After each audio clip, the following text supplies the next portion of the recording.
What's up, guys? It's Gary with Fresh from the Farm Fungi. I'm here in Denver, Colorado, and it is day 16 of our breeding process. It's a very exciting time. So I've selected 6 of the best chestnut mushroom isolates and 8 pink oyster mushroom isolates, and I'll kind of go through those. And then I've got 2 black pearl oyster isolates that I'm letting them grow out so they can colonize that plate. And then I'm just gonna introduce these 2 to each other, and hopefully they're compatible. I also wanted to cross the black pearl with possibly the pink oysters just to see if we would get any kind of crossbreeding between species. And then we're gonna go ahead and transfer those isolates onto their own Petri dishes. Okay, guys, so these are the 8 different pink oyster isolates. I'll kind of go through each of their morphology. So this is kind of irregular, a little bit cottony. This is definitely, a rigorous mycelium that I'm excited to cross. The next one is a little bit denser. In my experience, these ones are a little bit slower colonizers, but they definitely tend to yield more. I can see like the density of this mycelium, so hopefully that will translate into bigger fruits. And then there's this guy that has clearly almost overtaken this whole plate, so it's got pretty fast growth, a little bit sparse. I'm interested to see what happens with this one. Here's a little bit of a weaker mycelium, but who knows? It could have, some offsetting genetics when it combines with another haplotype. Some of the weaker ones here, this is from a streak culture. You can see how it kind of separated out in the streaks. Another pretty sparse but quick grower. And then this one is pretty cool. It has like this eccentric ring, and then it keeps growing on top of itself. So those are the 8 different pink oyster isolates. And then I've got the 6 chestnut isolates. So you can see these ones are a lot more similar to each other. Pretty bright, cottony, dense colonies. There's a little bit of difference, like this one isn't as dense. That one looks really healthy. I'm pretty excited. So this is A2. So this was the second chestnut isolate to appear, and A1 is the first one. So these are really fast growing chestnuts, which I'm pretty excited about. And then this one, A3, pretty fast as well. So those are my isolates of the chestnuts, and then I've got the black pearl king oyster isolate right here, and that plate looks clean. So I'm gonna let this one and this one kind of grow out and take over this plate, and then I can save some petri dishes by just taking a piece of this one and introducing it in there, and then vice versa. And at the same time, I'll cross some pink oysters with these at a different day. All right, so one thing I kind of wanted to go over is the amount of plates that we're going to be using. The difference between doing 8 isolates and 6 isolates is going to be the difference between 13 plates. So it makes a huge difference. You really want to select the best of the best isolates in terms of their health and no contamination. So how I'm going to go about this is I'm going to introduce one of this A3 mycelium to all of the other plates, and that is called a permutation. So there's only two different ways to introduce each set, because it only takes 2 different mycelium to create a diploid, and there's 6 different chestnut isolates, for example. So I have this paper that I kind of calculated out the number of plates. So for chestnuts, These are all the different combinations that you can do. It's kind of a half of a permutation actually, because it doesn't matter if you have the first isolate with the second isolate or the second isolate with the first isolate. It's going to give you the same genetics, but you can see the different combinations there. With the pink oyster, just having 2 more isolates is going to create 13 more petri dishes. So this is going to be a pretty extensive workload. I'll kind of just go through the chestnuts just because I only have 6 of them, and they're fairly easy to work with, just round colonies, and all of these look clean. So I'll head down to the lab and we will start crossbreeding our isolates. Okay guys, so I'm down in the lab. I've got my chart here, which is really helpful for this process, and then I've got my 6 chestnut isolates and 6 different blade handles. So I'll go ahead and flip this around and give you a first-person view. Alright guys, so I've got my chart to the left, and the first thing I'm going to do in this process is label my isolates 1 through 6. This just makes it easy to relate to this chart that I have over here. Oop.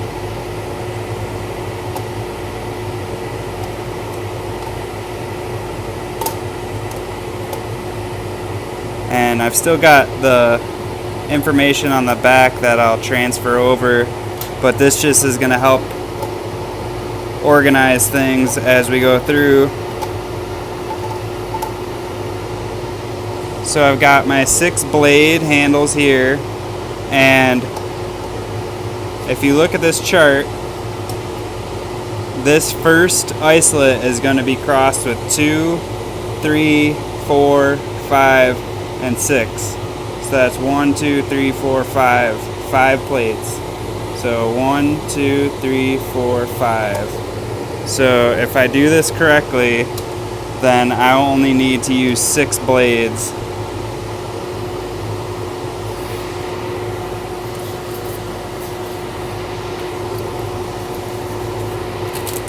So I've got my blade handle that's sterilized, and I'm going to open up my blade for isolate 1.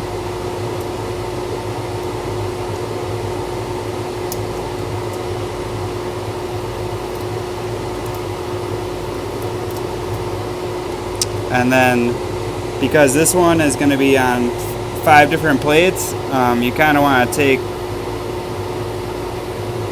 smaller cuts.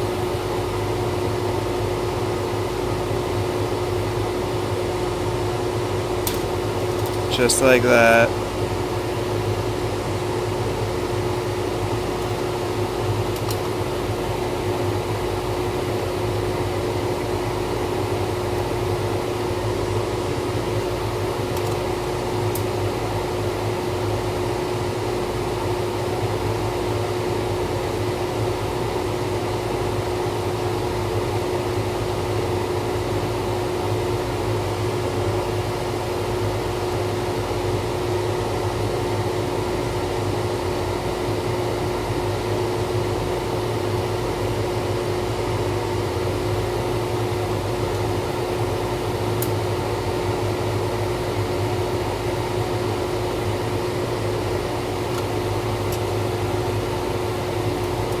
Alright, so that is it for isolate 1.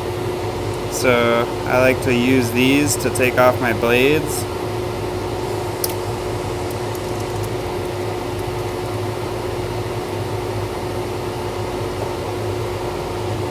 I'll set this one aside, and then just as a quick reference, I'll just write 1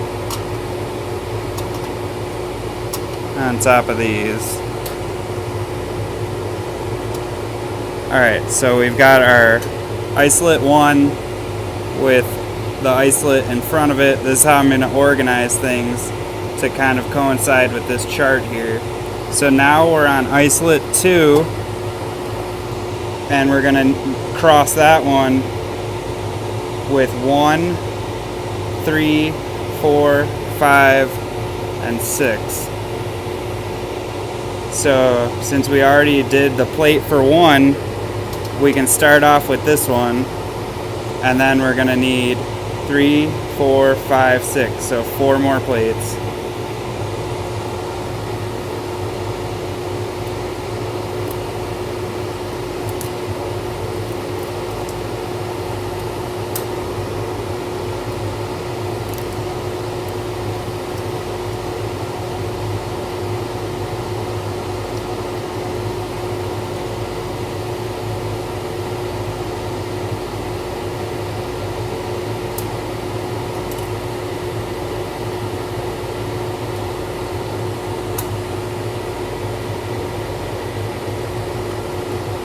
And then I'm going to mark 2.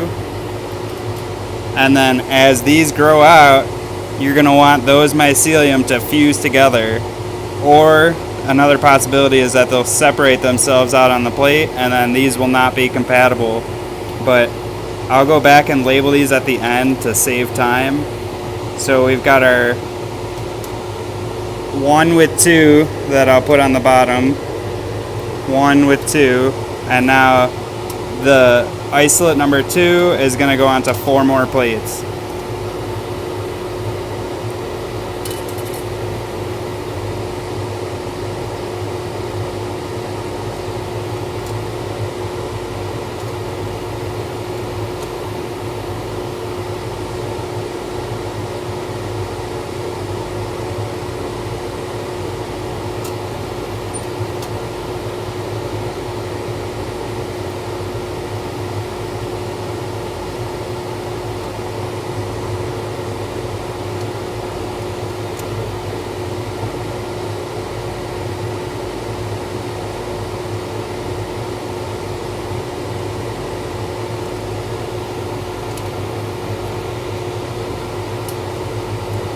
So I'll go ahead and close that up.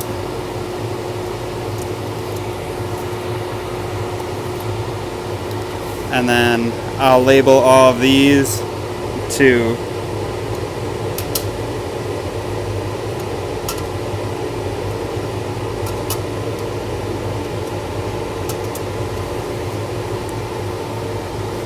Alright, so now we're moving on to isolate number 3. And if we go to the chart here, 3 is going to be crossed with 1. 3 will be crossed with 2.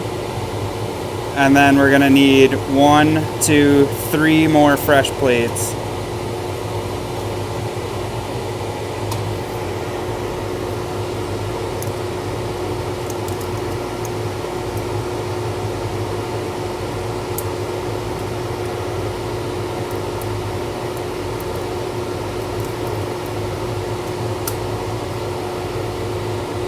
So first we'll do 3 with 1.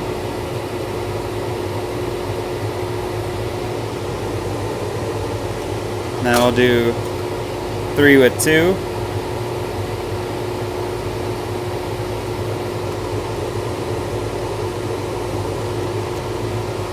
And then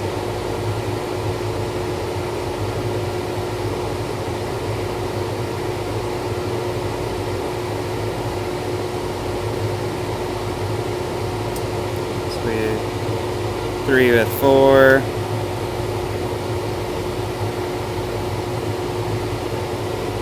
3 with 5.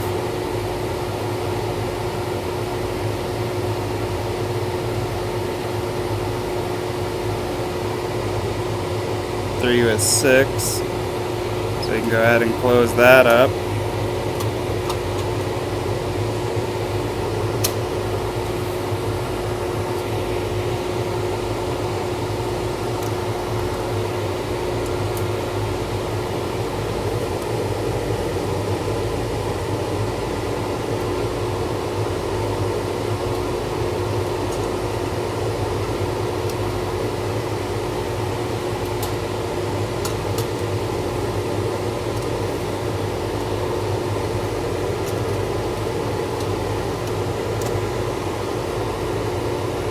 Alright, so now we're moving on to isolate number 4.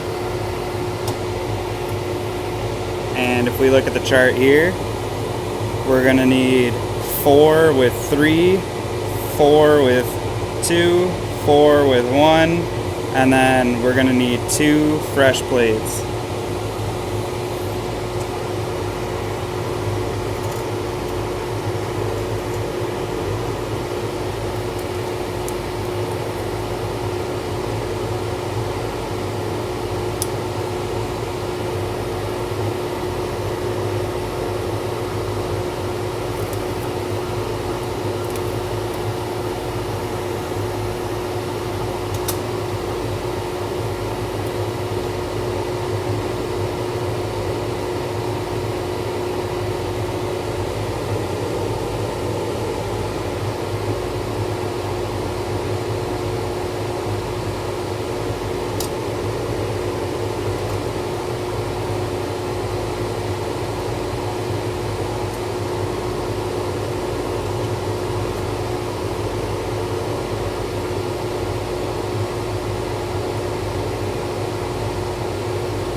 Alright, so now we are moving on to isolate number 5. Coming with a chart, we're just going to need 1 fresh plate.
Close call there.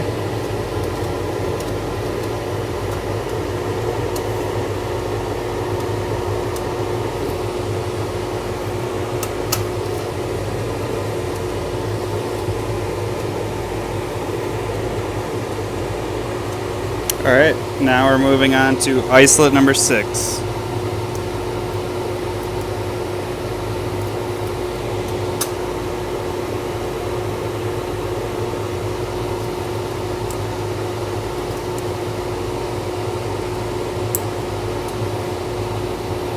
And if you come over the chart, you don't want to do 6 with itself. So this one is just going to be transferred all along the sequence.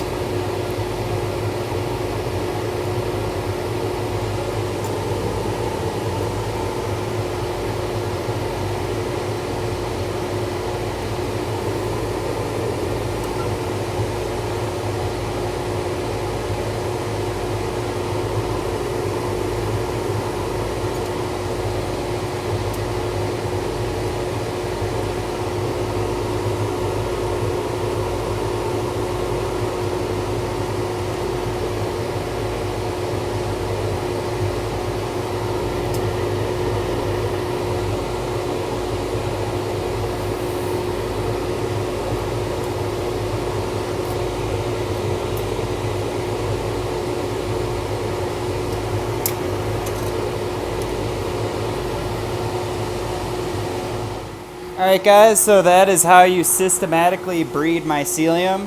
As you can see here, it can get pretty complicated. I'm going to go through and label on the underside all of the important factors from the isolates.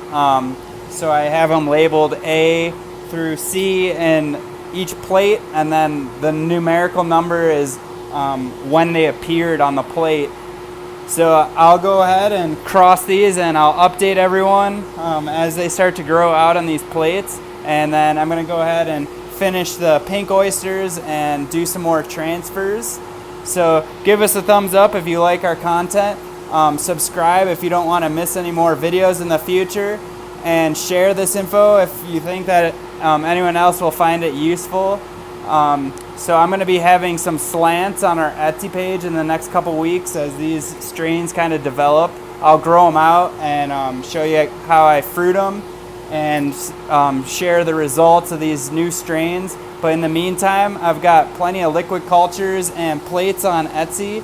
Check out our Etsy market. It's called Fresh Fungi, and all that info is on our website.